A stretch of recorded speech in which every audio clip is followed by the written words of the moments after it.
Hello, in this video I'm gonna show you how we can change the SIM pin code on Samsung Galaxy M55 5G. So in order to do this, first you need to open the settings.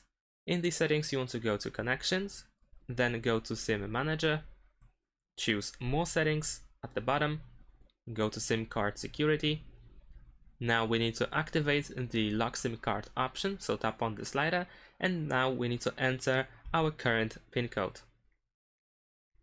And then press OK. Once you do that, you can change the SIM card pin, so you can tap on the option.